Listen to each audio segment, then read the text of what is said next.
teenage trans activists confront Wes Streeting. So there's a group of British trans kids who are fighting back against the bullshit that's being inflicted upon trans children in the UK by the government, by Wes Streeting, who is our Minister for Health. And they are called Trans Kids Deserve Better. And we've talked about them a few times on this show. They, I think they're the group who released a load of locusts in the LGB Alliance conference, maybe? But they are the group, definitely, who have been making paper coffins and putting them outside Wes Streeting's office to represent the children that his policies have contributed to harming and killing. And they've been doing that for a long time. We've got a quote here from one of them.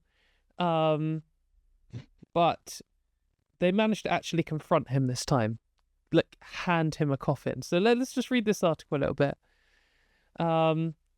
So, two young activists from Trans Kids Deserve Better confronted Wes Streeting. The Action Network have left a paper coffin outside his office in Ilford for 200 days. So every single day for 200 days, they've put coffins outside his office, which is, like, by the way, these kids are amazing, like, legendary. To have the guts to do this, and the, like, drive to do it is incredible. So good on them, like, full support. For 200 days since he announced that the puberty blocker ban would continue.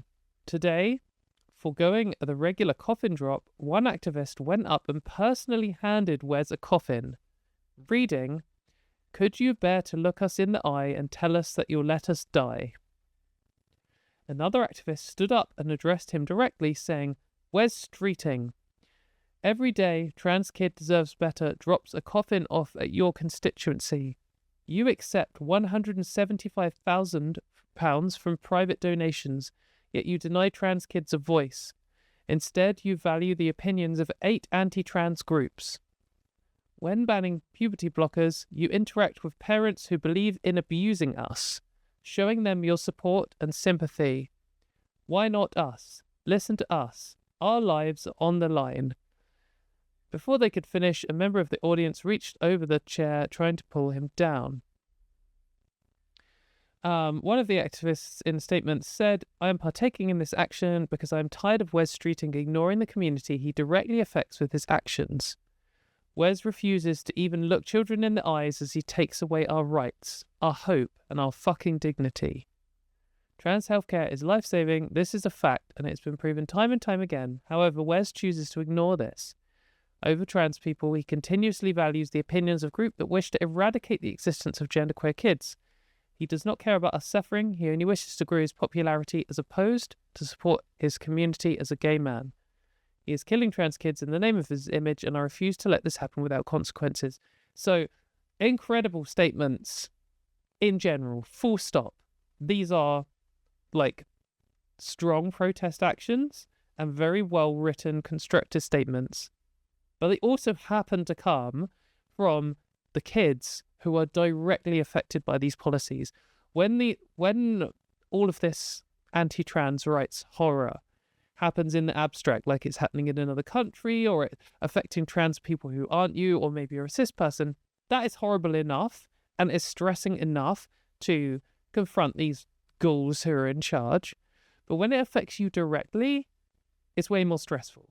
Like, any of these news items that come out, when they directly affect me personally, it's way more stressful than when they don't. And that, I think that's just the reality of anything. So these kids, knowing that these rulings are directly harming them, having the guts to, like, confront him is crazy. And then, like, crazy good, crazy strong. And then to have the, like, articulation to come out with statements this good, yeah, incredible. This group is amazing. They do have a website. I'm on their website, Trans Kids Deserve Better. They do have a support button. So their contact has, "I am a trans youth, 17 and under, trans adult, cis ally to trans youth, or transphobe. May not be contacted." So got a sense of humour too. That's because trans kids are just normal kids. They are constantly talked about but never to, and they're constantly talked over, and they're treated like aliens, basically, like simultaneously, like dangerous, damaged, broken, as well as like led astray, vulnerable, not even knowing their own minds. And they're none of those things. They're just normal kids. And kids have a sense of humor. Kids have a lot of guts. Kids are clearly able to write good speeches. So yeah, good on them. But talking of Wes Streeting's popularity, actually, I didn't get this up, but I should get it up, seeing as they directly mention it. There was recently a poll of Labour Party members asking which Labour politicians they liked the least and the most. And here it is. Our friend Wes did not do very well. So, for anyone who's not in the UK, here is a bunch of Labour politicians. Labour is meant to be the centre-left party, and that's who we have in charge now. Though, seemingly, they did just recently announce something that looked quite good in being pro-union, but every other single thing they've done has been like just the same as the previous far-right government that we had in power. They continued the attacks, escalated the attacks on trans people and LGBT people in general. They've launched a whole new wave of attacks on disabled people and the old people. They've been like taking away old people who can't afford to heat their own houses. They've been taking away the money they get from the government to do that.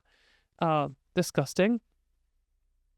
Anyway, here's our centre-left party, and this is what... So it says a survey of Labour members, favourability of various cabinet members. So the cabinet members are the more important ones. So Keir Starmer is here plus 13, so something, but he's on the lower end. The top one is a guy called Ed Miliband, who at one point was in charge of the Labour Party and who ran to be Prime Minister and lost. Maybe he was a bit unfairly attacked by the media, but he did lose. But yeah, there's a whole bunch of people. There's people here I haven't even heard of, so presumably that means they have kept their heads down a bit on all of these garbage policies. But here we go, fourth from the bottom. Bearing in mind that Rachel Reeves is currently very hated, like across the board, for her disastrous budget stuff. So, like, I think she's probably artificially deflated here, and when all of the stuff she's doing, like if she gets fired or if she quits or changes it, I think she would go up in the rankings maybe. Who knows? But what she's doing now is horrific. But then, the only ones below Wes Streeting are Lord Hermer and Liz Kendall. So, it's good to see that he is tanking in his popularity. He's very unpopular amongst Labour voters. That is good, because for a while I was worried that he might be the next Labour leader. Still not impossible, but I mean, to be honest, the people running the Labour Party at the moment are so terrible that they could easily just pick like the bottom four to be the next people in charge. But anyway, Wes Streeting is generally disliked. He actually only won his constituency by 500 votes when the totals are like, tens of thousands. So he was very close to not even having a seat. And now he's like, what has he done other than flag that he might make the NHS private and attack trans children? That's like his only things. Well, actually, there's one other thing. We're going to come to him later, but it's also negative. So, yeah, I feel like it's a massive L for Wes that he's one of the most disliked Labour politicians. But it's also a little bit of an L for us that he's got a positive rating. I think we need to do more telling people about how bad Wes Streeting is, because he's absolute gall. Like, he is instrumental in this government's attack on trans people.